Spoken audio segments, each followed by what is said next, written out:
what is the presentation about? Well, you've already heard it's about our work doing some monitoring as part of the SSS project in Ghana, and specifically looking at the sustainability of water supplies, and initially doing a baseline. We're going to look at some of the tools and the experiences, as Marieke wrote in the little introduction to this. You know, a lot of what we're doing these days has seemed like sci-fi, especially in the water sector, until recently, using mobile phones to do data collection. So this is a bit of a summary of our initial experiences. Oh, and, well, sorry. There is a wash monitoring blog at washmonitoring.wordpress.com. It's the IRC theme blog. It's just getting started, but we'll start it off with, you know, having this presentation on the blog as part of the first post. So, and then after that, we hope to also invite all of our other colleagues doing monitoring work, like Steph, to also post and possibly repost some of their old posts on this blog. Okay, so yeah, without further ado,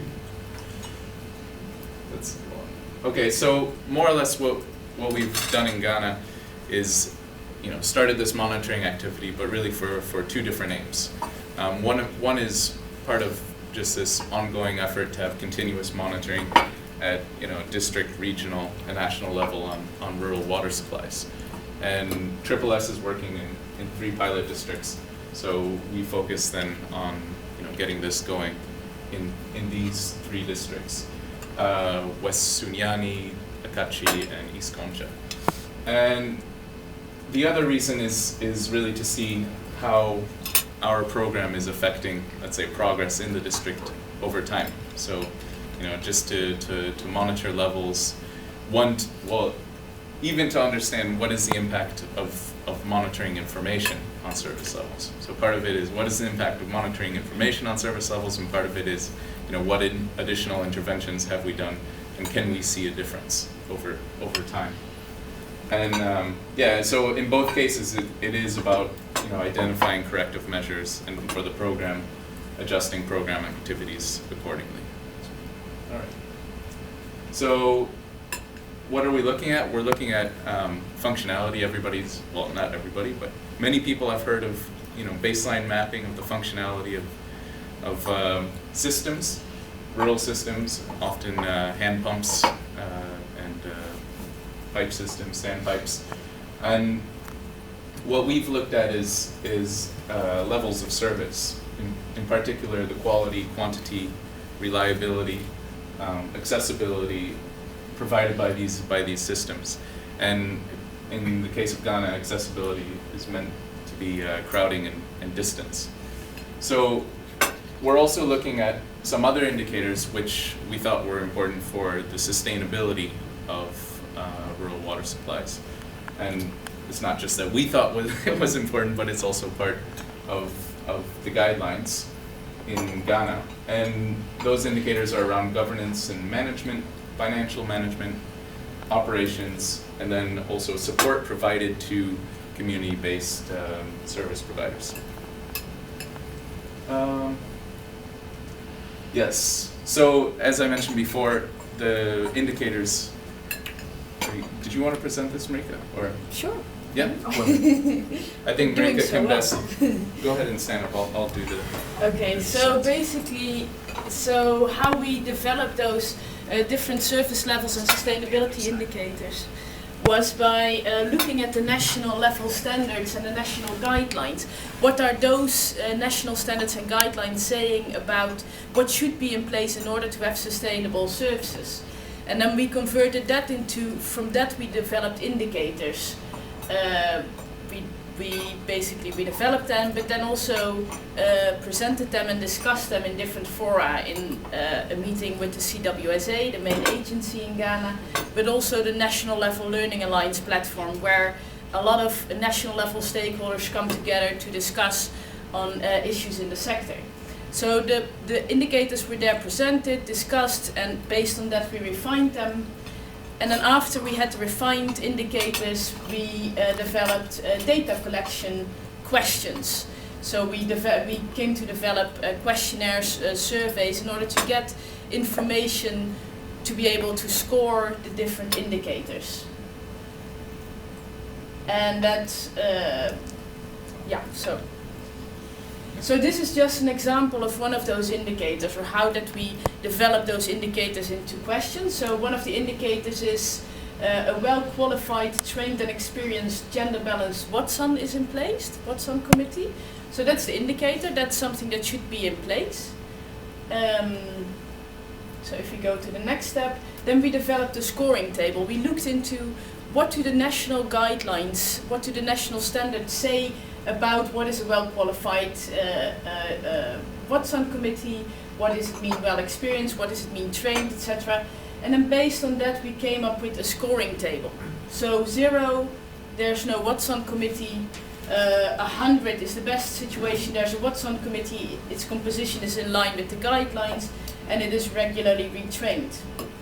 And 50 is basically, that's the benchmark, that's the minimum acceptable level that should be in place according to the CWSA guidelines.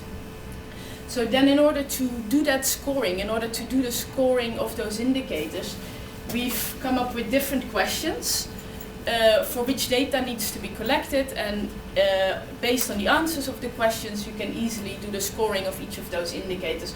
So this is just an example of those questions of that different indicators. And as you can see, we've tried as much as possible to keep the answers very simple. Because we're using mobile phone technology, we've tried to keep it as much as possible either numeric, so you fill in numbers, for example, how many men does the Watson have, or multiple choice, yes, no answers. So then choosing the technology, I think that's where Nick can continue, how we chose the technology that we've been using, the flow technology and the mobile phone technology. Okay, I'll keep this, I think, relatively quick. We'll also have a demonstration afterwards.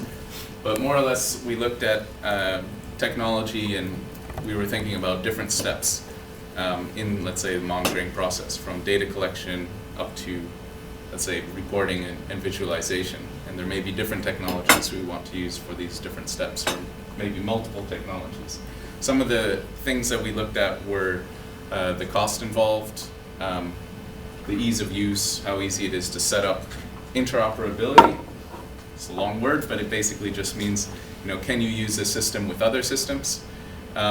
So is it easy to export the information? Is it easy possibly to dynamically link information from one system to another? We looked at both online and offline options. So we looked offline in the sense, there are technologies out there which are pretty much just spreadsheets, or can be used with offline technologies, even Google Earth. Let's say if you've downloaded the maps in advance, you can use Google Earth to visualize results offline. And online technologies, things like Flow, which we'll present in this presentation. So Flow had the best flexibility and features on the basis of those criteria in our review, and so we thought we would try it out.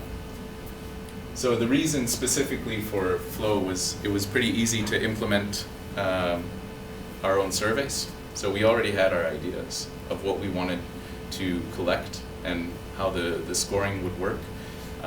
Other technologies, for example, WaterPoint Mapper, the way it's been used by WaterAid anyway, is as a set of fixed fields in a spreadsheet. So you would have to really stick to the same questions that WaterAid had used, or you would have to kind of redevelop that tool from scratch, which you potentially could do, but we wanted to go with something else.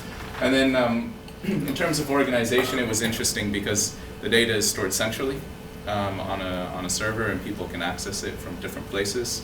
So we also thought that was interesting because then you reduce some of the data management problems during data collection. And it can be linked to third-party systems. And it also has some basic visualization, although we haven't managed to really take advantage of that yet. Visualization of the information on a map, for example. Mm-hmm. It's still in development, but we thought, well, we can still go with it because It's been used by third parties. WSP has used it in Liberia.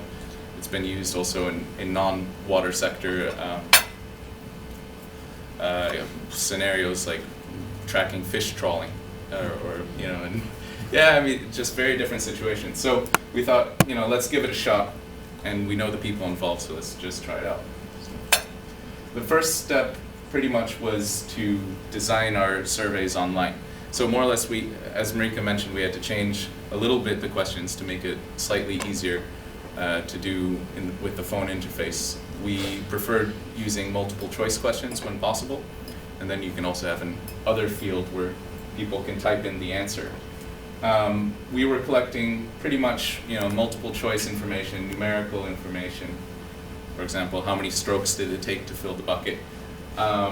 Text-based information. In some cases, it was something as simple as, you know, who's the contact person for this hand pump, and GPS, so geographical information. So where is the system in question?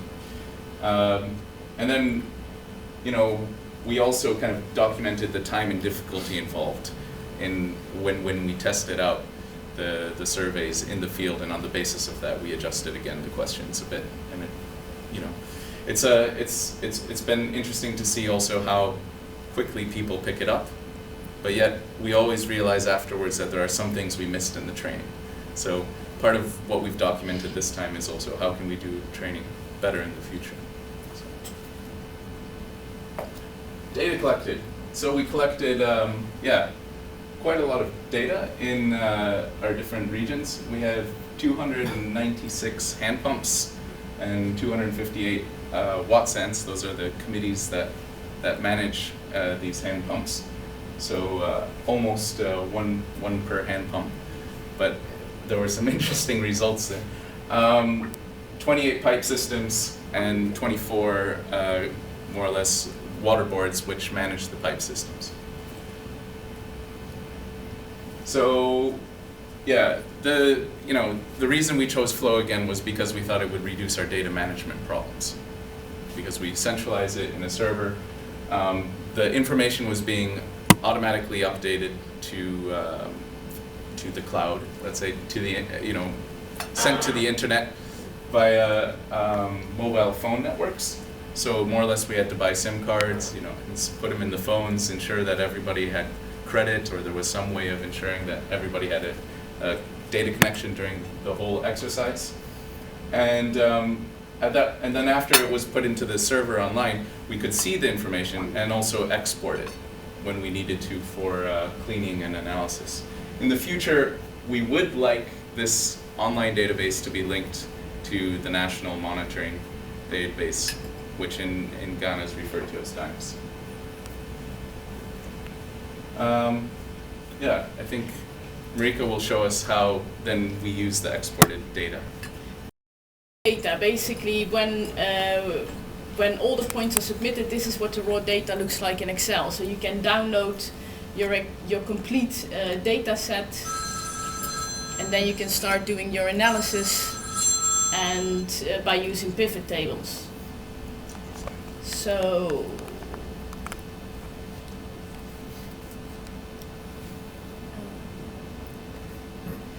we use the spreadsheet to do pivot tables and charts for the analysis and the reporting. And then we also created maps from the spreadsheets, and we developed easy to generate reports for the district. So just to give a number of examples of some of the graphs, the charts, the tables that we can generate. This is an example of functionality. So you can easily see for each of the districts, each of the pilot districts, what percentage of the hand pumps was functioning, which was non-functioning, which was partially functioning. This is an example of within a district for different area councils. One of the indicators that we're using for the level of service, which is reliability. So you can see how many systems are reliable, how many systems are not reliable. So districts can use this to see, okay, where are our problems within our districts, in which area councils should we focus on, reliability or on other indicators. So then we also have, we can also make QIS tables from the different indicators related to the performance of the service provider. So this is an example from the Watson committees, which is the operator of hand pumps.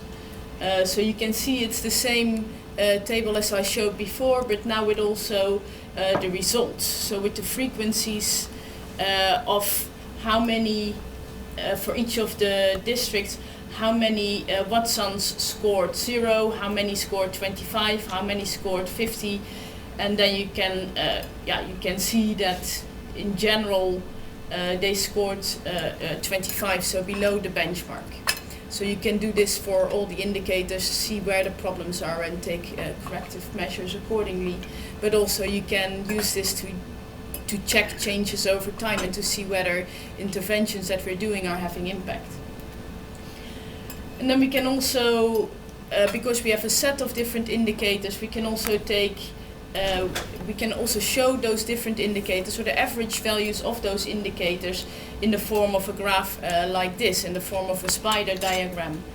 So this, so we have all the different indicators, the averages of all the different indicators on the different axes, and we can see Akachi district in blue, East Gonja in red, and Sunyani in green. So you can easily see the scoring of Sunyani is a lot lower than the scoring of East Gonja and Akachi.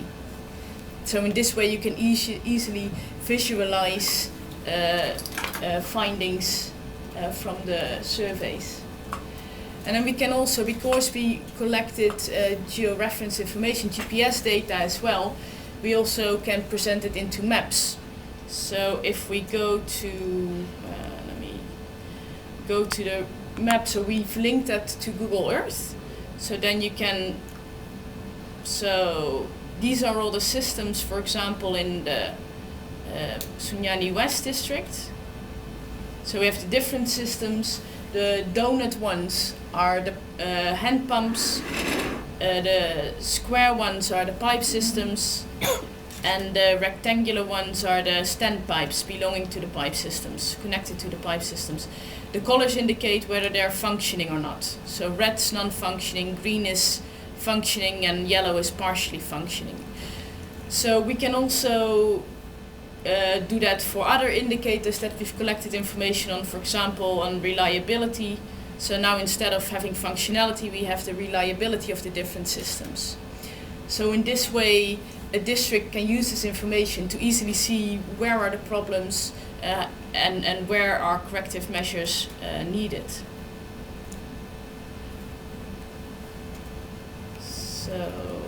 So these were some examples of how we've been presenting and visualizing the data and the analysis of the data.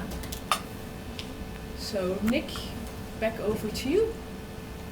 The next step that that we're currently exploring is how can we better visualize this information online. So most of what you've seen right now is all offline. We've exported the information from the Flow platform, and then we've manipulated, cleaned it in Excel, and then put it in Google Earth directly from Excel. And that's a bit like what WaterAid does with their water pump mapper tool. That said, what we would like to do is we would like to have sort of an instant visualization online as the data is being collected, that you can really see what is being collected where, and when you click on the points, you also start having some automatically generated scores which pop up on each of the different indicators. So at the moment that's not yet the case. It's something similar to what Water for People are doing for their version of Flow, but what we've noticed is that, because Flow is at a beta stage, it's a lot harder for new organizations to come in and immediately start using all those advanced features. In fact, we'd have to do some custom development in order to do that. But we're working with UPFO to change that in the future as the tool becomes open source. So I guess the last point was a bit out of order, but yeah, internet access is becoming more common, and even when we bring the flows to the districts, more or less what those phones are doing, they're in the hands of district staff. They also provide an internet connection. You know, a lot of these Android phones, like the phones that we're using, can actually share a connection with a computer. So, post data collection. Yeah, so now we're doing a lot of things with the Community Water and Sanitation Agency. We're looking at the results of the baseline and the indicators used in the districts. Our regional learning facilitators are looking at the same thing with the district authorities. The same thing will be done at a regional level. And we're also looking at the capabilities of these technologies, like flows, spreadsheets, maps, and how can that possibly be scaled up in future projects through more districts. And we're also trying to document how this information may improve service delivery, as we mentioned earlier. So that's it. So I think, yeah. Oh, okay, I already mentioned a lot of this. Yeah, I mean, I guess it's worth mentioning that we will publish some reports and fact sheets in order to support some of our advocacy and communications. I mean, part of it is not just to do, let's say, monitoring and data collection, but really to start enabling the use of this information and also generating appreciation for that. And there's a World Bank project, the World Bank Sustainability Project, I'm not sure of the exact title, which is also looking to scale up data collection on these sort of sustainability indicators. So we're looking at them and seeing whether we can work together on scaling this up a bit. Marieke, did I miss anything important on this? No? Okay. So let's go on. Yeah, This is it. Okay. So yeah, at this point we're also evaluating, you know, how did it work? How well did it work to use these new technologies? In terms of data processing, the huge advantage is avoiding data entry errors, more or less. You know, I mean, as soon as you enter it into the phone, it goes more or less in the same format into the database. In the past, with paper-based surveys, we had to first do the paper-based collection, then do data entry. And there are a lot of errors that come in with data entry. And one way of getting around that is double data entry, but that requires, of course, a lot more logistics. And you also avoid, well, then there were some other advantages, which were around data management and centralization. So, you know, more or less, sorry, I'm losing my train of thought, but in the double data entry would have been necessary. But because we centralize the information, we can immediately check, you know, the quality of the data, even while people are still in the field. And when we notice, you know, for example, problems which are related to the actual data collection, we can help give advice and say, well, maybe, you know, the question isn't being asked in the right way, or are you sure about this? You know, there are two questions which are perhaps contradicting each other. So earlier we would have caught maybe data entry errors. Now we can actually catch also errors during the data collection, which have to do with the methodology. We're also, yeah, and that's also about shortening loops, you know, creating the possibility of real-time feedback between people who ultimately will use the information and people who are collecting the information in the field. And finally, in terms of the interface, yeah, I don't have a lot of experience myself with paper-based data collection, but in general I think people thought that the phones were easier to use than paper-based surveys, and ultimately also the time to learn a new survey is reduced because all of the issues of question dependency, for example, is there a what sign or not? If there is a what sign, then ask these questions, for example, how many men are in the what sign, how many women are in the what sign. In the case of the phone, as soon as you say, no, there is no what sign, it won't ask you any of the other questions. So it makes, you know, using the surveys a lot easier. And I think it's also worth mentioning that the enumerators, the people collecting the information, as well as the interviewees, were excited by the technology and by the possibilities, and that may have played a role as well. Marieke, anything else? No, I think that's it.